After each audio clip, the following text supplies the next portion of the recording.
Paano ka magiging korte? And at the same time, ikaw ang prosecution. Ikaw na nag-aakusa, tapos ikaw pa magiging husgado? Ano yan? Which reveals a very chilling effect on what is happening to our democracy right now. That the President of the Philippines is the accuser, is the investigator, is the prosecutor, and the court at the same time, the executioner. Aba, hindi ka na Pangulo. Naghahari-hari ka na. Eh kung ganyan ang gusto ninyo sa Executive Department, mag-pass kayo ng constitutional provision converting our democracy into a monarchy. Dahil kung mag-aaksyon kayo para kayong mga hari na ang utos ay hindi mababali, hoy, mag-resign na kayo. You are incompetent. Opo. Pag ganyan ang utak nyo.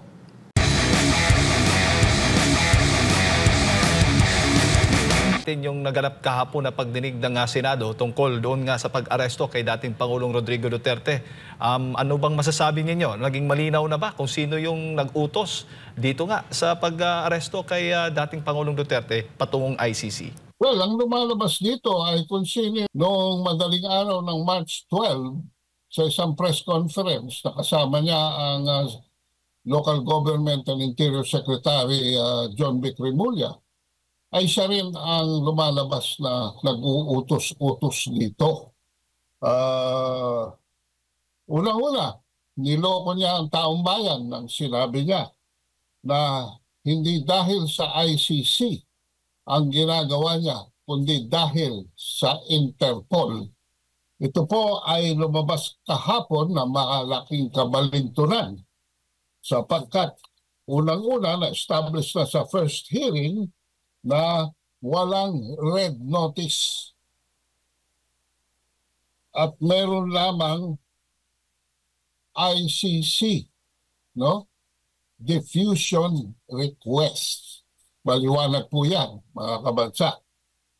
Pangalawa, lumalabas sa third hearing kahapon na walang partisipasyon ang Interpol sa aresto at pagsama sumama kay Presidente Duterte sa eroplano hanggang sa The Hague at pag-turn over sa The Hague sa mga ICC authorities sa ating dating Pangulo. Yun po ay klarong-klaro. In fact, huling-huling nagsisinungaling itong special envoy na si Marcos Lacanilao. And hindi ko na natunghayan pero nabasa ko kanina na na-cite siya in contempt pero pinakawalan siya ng isa pang lumalabas ngayong kakuntsaba ng Malacanang na ang Senate President Chis Escudero. Yan po mga kabansa ang mga nangyari kahapon. No? Ang isa pong ICC diffusion request ay magiging isang red notice lamang kung ito ay isusumite sa General Secretariat ng Interpol, pag-uusapan at Interpol mismo ang mag-i-issue ng red notice. Ang hindi ko naman maintindihan dito kay Alcantara, pinag-uusapan lamang ay red notice at saka diffusion request. Ay lagi niyang sinasama pa yung red diffusion notice na hindi naman relevante sa usapan. Ayan. So, sino ang nag-surrender? Isa pang lumabas kahapon. Ay isinurrender ni Marcos, si dating Presidente Duterte sa ICC. No? Ganong hindi na natin nire-recognize ang ICC, mga kabansa. Sinurrender niya ang isang Pilipino sa isang banyaga. Ganong wala na tayong naka-enforce na treaty. At umalis na po tayo sa Rome Statute noong 2018 at ito ay went into effect 1 year after in 2019. Klarong-klaro po ang sinabi ng dating Associate Justice na si Adolfo Ascuna, mga kabansa, na yung sinasabi ng ating Justice Secretary ay pawang mga kalokohan lamang, pagpapaikot-ikot sa teknikalidad, nililito mga tao, at sinasabi pa na walang mapag-uusapan na matino sa hearing hanggat hindi hinihintay ang lalabas sa Supreme Court. Siya mismo ay kinurek ng ating former Associate Justice Ascuna na naging delegate din sa Constitutional Commission na sinasabi na virtually sinasabi niya ganito pinapipili niyo between surrender and extradition samantalang pinuputol niyo yung Section 17. Ito po ay malinaw, maliwanag. Pinuputol nila yung Section 17 ng Republic Act 9851 na anong sabi? Pursuant to extradition laws and treaties. Yun, pinuputol nila yon. Surrender or extradite, pero pinuputol nila, hindi nila sinasabi, hindi nila binabasa, pursuant to extradition laws and treaties. Ganyan po mga mandaraya, mga abogago na marami ngayon sa gobyerno para iligtas lamang ang mukha ng tunay na mastermind. Ang isa pang lumabas kahapon na Admar at Jade ay noong tanungin si Nestor Torre, no? Na mukhang lumalambot na kung sino ang nag-utos sa kanya na isakay sa eroplano si Presidente Duterte, itinuro niya si General Marbil, ang kanyang bossing. Nung tanungin si General Marbil, tinuro ni General Marbil si Alcantara. Nung tanungin si Alcantara, ang sabi niya, hindi ho ako ang nag-utos. Nung balikan si General Marbil, nag-invoke na siya ng executive privilege.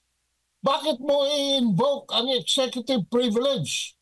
Yan ay i-invoke lamang para pagtakpan ang Pangulo ng Pilipinas. Virtually, sinabi mo, I have to invoke the executive privilege dahil si Marcos ho ang nag-order sa akin na isakay na sa eroplano at inorderan ko si Torre in return.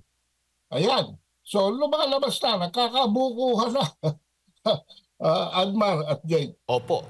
Kung hindi ako nagkakamali, na sa ika-30 araw na tayo ngayon, na simula ngang maaresto o inaresto o isinuko ng gobyerno, sabi nga nila, isinuko ng gobyerno sa ICC si dating Pangulong Rodrigo Roa Duterte. Pero ang ating mga kababayan ay wala pa rin, no? Tulad po ng sinasabi ninyo, Kaado, wala pang narinig na mga sagot na puro daw mga kasinungalingan, marami pang mga kasinungalingan. Pero nababatid natin na ang ICC mismo nagsabi na, kinumpirma na ang ating sariling gobyerno ang nagbigay kay PRRD. Pero ano pong ginawa nila? Sinisisi itong ICC, itong Interpol nga, at maging si dating Pangulong Duterte nga sinisisi dahil umalis tayo noong 2019 sa ICC. Kaya ang nasasabi, kayo ho ba, kayo batay sa pananaw po ninyo din, yung gobyerno ba natin ay nagsisilbi pa sa bayan o sa kanilang nagsisilbi sila sa kanilang pansariling interes? Well, hindi para sa akin magsalita ng ganyan. Kasi opinion ko lang yan. Ang katotohanan, ang factotum, ay nakalagay na sa survey ng Publicus Asia na ang net trust rating ngayon ng Pangulo is already negative 49%.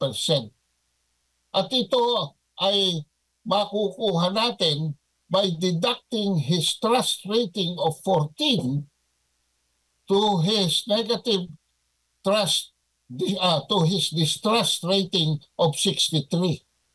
Wala pang Pangulong sumubsob bumulusok ng ganito kababa sa kasaysayan ng Pilipinas. So yan ang nagpapatunay ng taong bayan ay salat na, ha? Para bang sawa na sa mga kalokohang nangyayari ngayon sa ating bansa. At nung i-survey kung ano ang pro-sentiment, pro-government sentiment in the same survey, lumabas lamang na 15% na lamang ang pro-sentiment ng taong bayan sa pangkasalukuyang mga nanunungkulan. Which means, potentially 85% ng bansa ay ayaw na kay Marcos at nagsasabi, mag-resign ka na habang ikaw ay while you are ahead, you better resign. Marcos, alis dyan ang sigaw ng bayan. Klarong-klaro, 85% mga kabansa. Kaado, speaking of trust, may trust issue ang bayan sa Pangulo kasi nga mayroon itong lumalabas. Matagal na itong issue na ito tungkol nga dito sa kung siya ba ay gumagamit ng illegal na droga o hindi. Kaya nga may panawagan isang transport group dyan sa Mindanao. At marami pang mga kababayan prior dito sa panawagan nga ng isang transport group din sa Mindanao na siya ay sumailalim sa hair follicle test. Pero ilang beses din nating narinig mula sa Pangulo na ayaw niya. At yung latest ngayon, yung mula sa palasyo, sa pamamagitan ni PCO Yusek Castro, babasahin ko lamang yung kanyang naging pahayag. Sabi niya, kung may pagbibintang, liliwanagin po natin. Kung may pagbibintang sa Pangulo, yung nagbibintang ang dapat na magpatunay kung may ginagamit man o wala. Hindi po pwedeng gumawa ng kwento, walang basihan, isang guni-guni para masira ang Pangulo at walang basihan. Ano po masasabi po ninyo? Actually, inversely sinasabi ni Claire Castro na Bongbong, magpa-hair follicle test ka na para matapos na itong question na ito kasi nahihirapan na ako dito sa mga acrobatics ko rito. No? Pero ang humihingi actually ng hair follicle test ay hindi na mismo ang taong bayan. Dahil dito sa latest hearing ng TRICOM kung saan si Talaquera, si Pebbles Talaquera ay isinalang ni Acop, Congressman Acop, ay si Congressman Acop na mismo ang nagpalabas ng video. Actually, kung tutusin mo, nakalimutan na ng mga taong bayan ito dahil kumbisido na sila na bangag nga ang ating Pangulo Dahil sa mga kinikilos ng kanyang yung cocaine jaw. At saka yung pagdudugo ng mga gilagid niya. At saka yung mga incoherence niya. Pangapat, yung pagpatumpik-tumpik niya. Kung minsan, ho, kung minsan, he, kung minsan, hi. Hindi maintindihan kung anong direksyon niya. Panlima, yung pagbubulol-bulol niya. Malimit na pagbubulol-bulol. Magaling naman mag-English ang ating Pangulo. Bakit kung minsan nagkakabuhol-buhol? So, ang taong bayan sa perception level, ay kumbinsido na nagdodroga talaga ang ating Pangulo. In fact, baka nga yung pamilya niya, yung buong pamilya niya, silang 5 ay nagdodroga. Hindi na ako paroroon, pero ang taong bayan kumbinsido na ng bangag ang ating Pangulo. Ngayon, ilalabas pa ni Congressman Acop yung, napanood nyo ba yun? Yung video, ilabas pa. At humihingi siya ng patunay kay Pebbles Talaquera sa isang formal hearing. Wala naman sa records ng Congress yung video na yan By showing it to the hearing and showing it to the general public, what Congressman Acop recklessly did was enroll the video into the congressional records. Hindi na niya maaalis yan.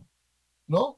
Sa ating kasaysayan, yan ang patunay na may isang pulburon video. Now, as to whether that is true or not, bahala na sila diyang mag-hearing. Pero para sa akin, it is an implicit request by the House of Representatives through the TRICOM. Let's get into the bottom of this. And the only way to get to the bottom of this is Admar and Jade through a hair follicle test. Actually, hindi lamang ang gabinete ni Marcos ang in shambles. Ang House of Representatives is also have also gone bonkers, no? Na ano na para bang reminiscent of that Greek saying na whomever the gods wish to destroy, they first make crazy. So, yan ang aking pananaw dyan. Opo. No? Hair follicle test na yan. At kung may kinalaman ba yung paggamit ng illegal na droga doon nga po sa nabanggit po ninyong pagdudugo doon sa bandang ngipin po ng Pangulo during sa kanyang pagtatalumpati, that remains an issue at dapat ding maimbestigahan. Pero ang palasyo may tugon din po sa issue na yan. Ang sabi po ni Yusek Claire, nothing to worry po. Kakamiting lang po namin kaninang umaga. Ito po yung sabi po niya, i-quote ko lang, wala naman po ako nakikitang hindi maayos ang kalusugan niya. Ayan po, Kado. She is the last person to say that kasi she is in the payroll of Malacanang. No? Hindi mo pwedeng tanongin ng isang tao, no, about something like that na who is employed to protect the president, who is employed to tell lies for the president, who is employed to cover up for the president, who is employed to invent narratives in order to confuse the Filipino people. The role of the Presidential Communication Office, although on the unprofessional aspect, ay hindi yan sinasabi ni Claire Castro na messenger. No? Sila ay taga-drawing dyan. No? Pagpangit ang presidente, pinagagwapo nila. Pwede nilang gawin yon. Hindi ko sinasabing ginagawa ng lahat ng PCO yan. Pero itong nakaupo dyan ngayon ay mukhang it's more of a green room sa television. Ano yung green room sa television? Doon, papasok ka muna bago ka pupunta sa studio, dadaan ka sa green room. Yung PCO ngayon, ng paggamit ni Claire Castro, parang green room. Ano yung green room? Nandun yung mga makeup artist. Pagwagwapuhin mo na yung guest at yung anchor at ang buhok niya, hindi katulad itong buhok ko, magulo. Ayusin mo na yan. And pakikintabing muna yung mukha nila, no? Bago sila pumasok sa studio. Opo. Yan ang role ngayon ni Claire Castro.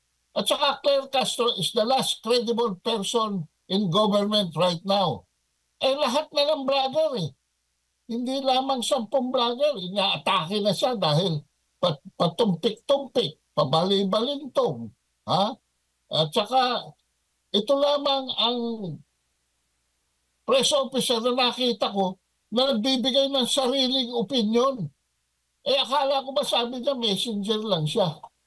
Opo. So, ang pagtatakip ni Claire Castro, ang pag-make up ni Claire Castro, ang pagkukosmetics ni Claire Castro does not give her any credibility whatsoever, especially when it comes to the health of the president.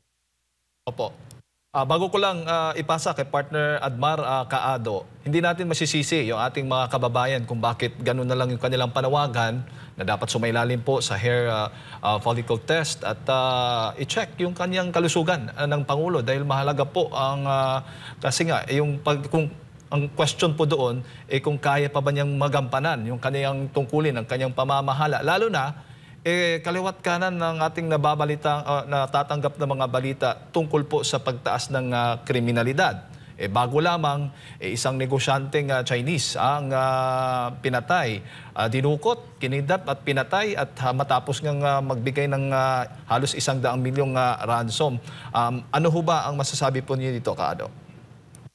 Kung ang dating Pangulo ng Pilipinas ay kinidnap ng gobyerno ni Marcos at isinurrender sa isang entity na wala na tayong treaty o responsibility, hindi ako nagtataka na nauuso na ang kidnapping. Hindi na ako nagtataka. Mismong Pangulo ng Pilipinas ang pinagdududahan dito na mastermind.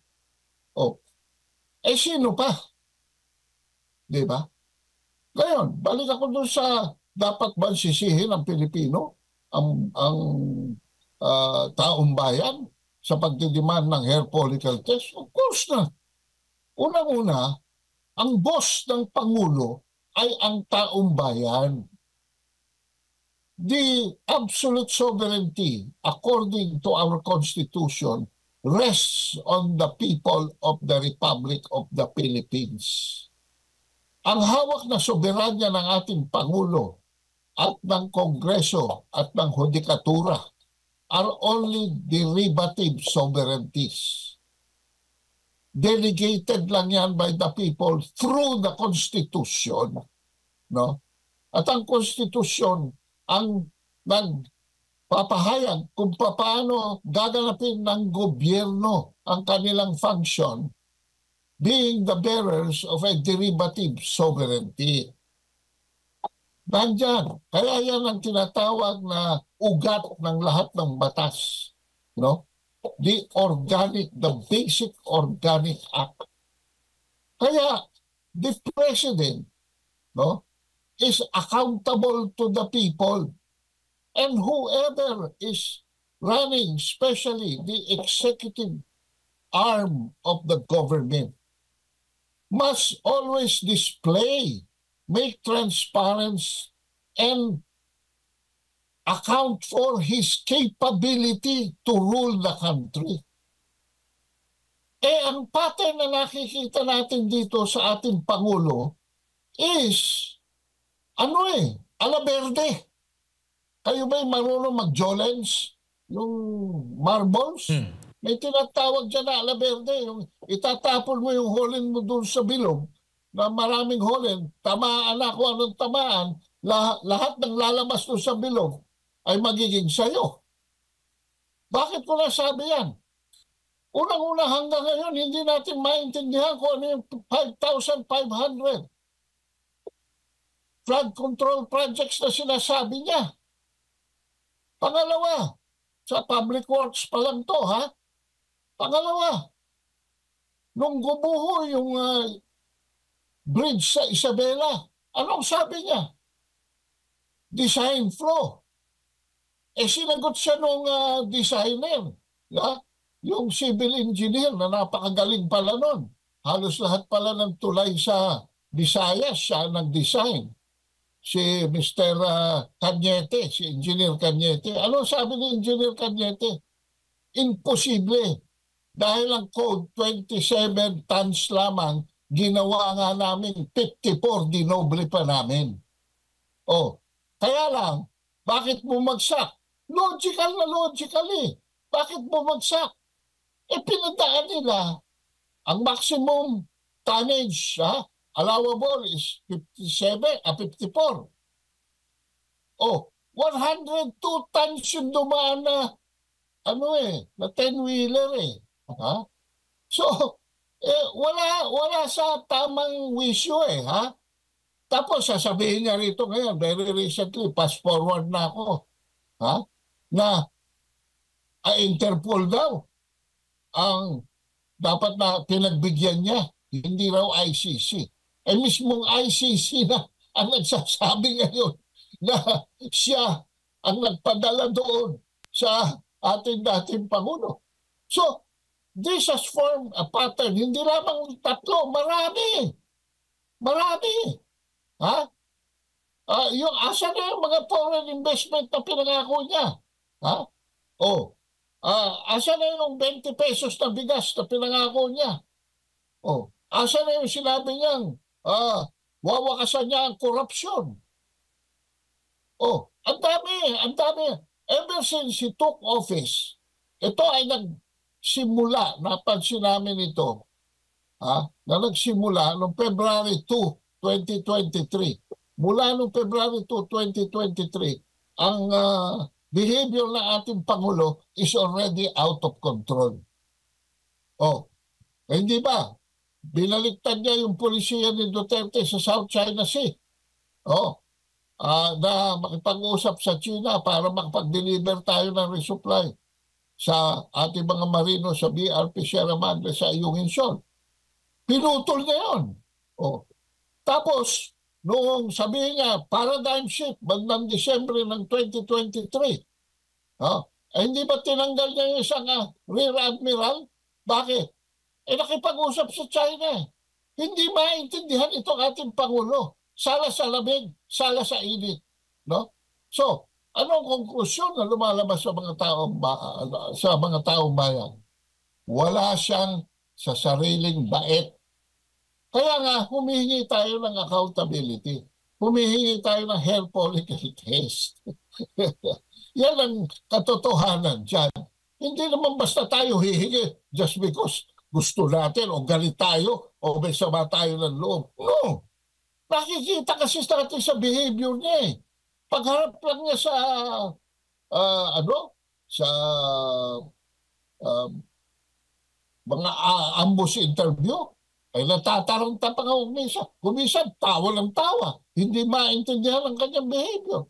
So, this erratic behavior of the president is the one that is really putting him down.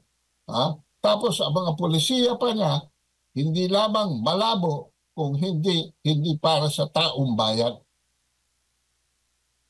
Kado, magandang umaga, si Admar po ito. Nabanggit kahapon ni Justice Secretary Boying Remulla na hindi matatapos yung debate at usapan dun sa pagdinig, kundi antayin na lang yung mismong magiging resulta ng desisyon ng Korte Suprema. Anong nakikita mo na posibleng delikado na dala o masamang mangyayari kung ganito po lagi, sir, kung gagawa sila ng hakbang o antayin na lang natin, magsampa ka na lang ng kaso kung tingin mo mali yung ginagawa namin. Pero yun na, nandun na yung pinsalang na idulot nito.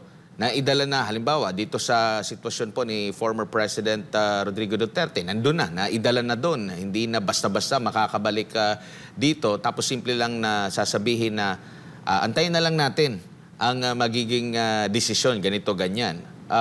Ano ang nakikita mong maaaring masamang president nito, sir? Ang tawag dyan, iwas pusoy. Okay? Bakit? Ang business ng hudikatura ng Supreme Court is different sa business ng Senate Committee.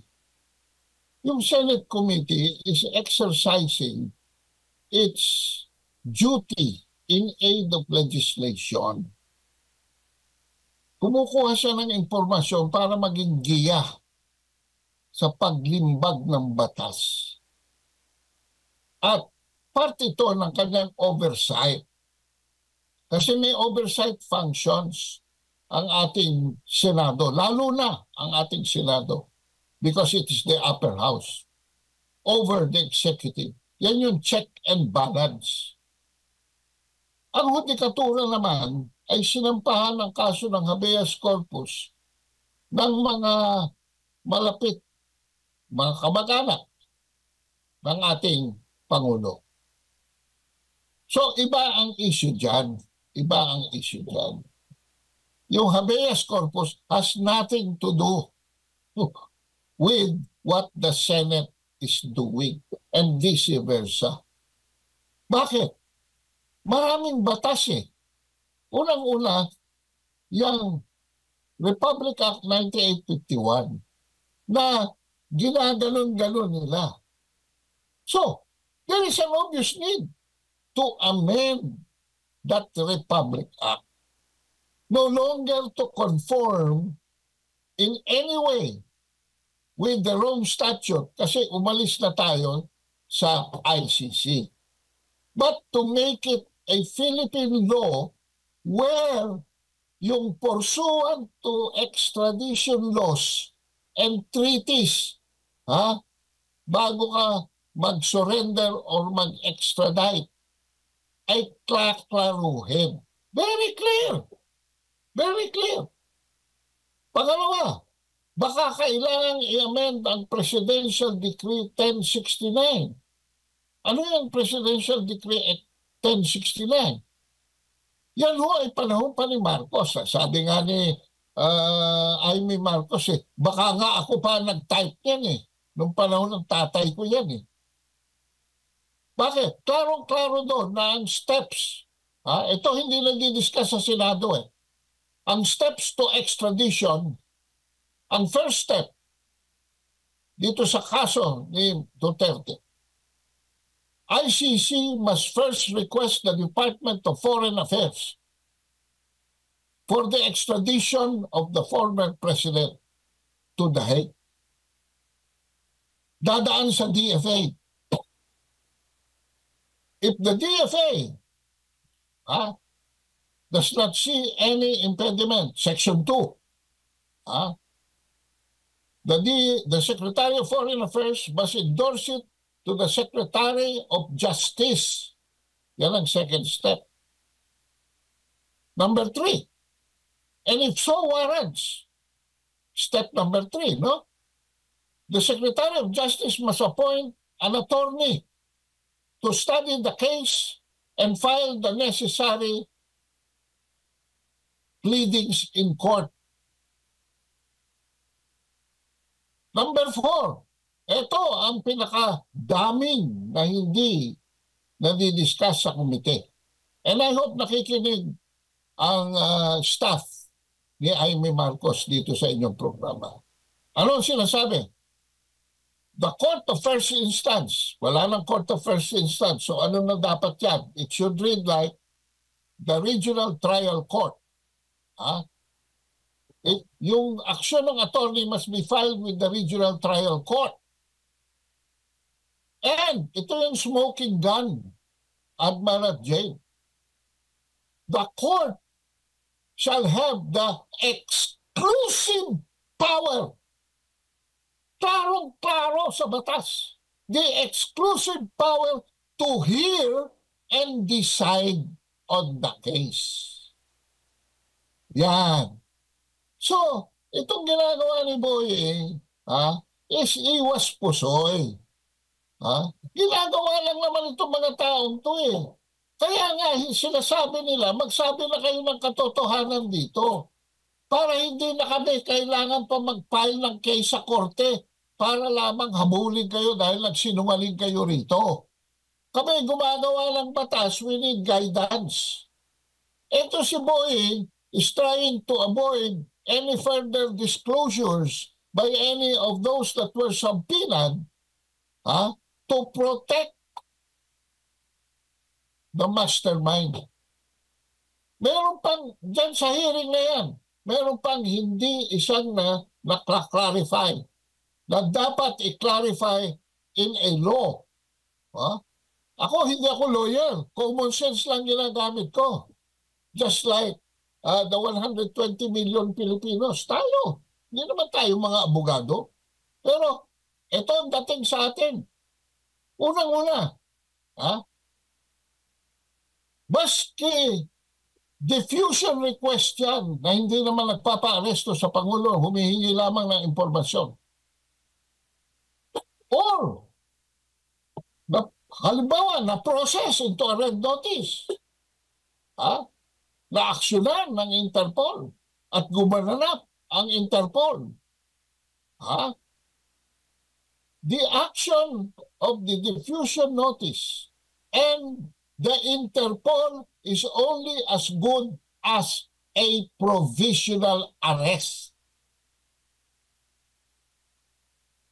Ano ang purpose ng provisional arrest?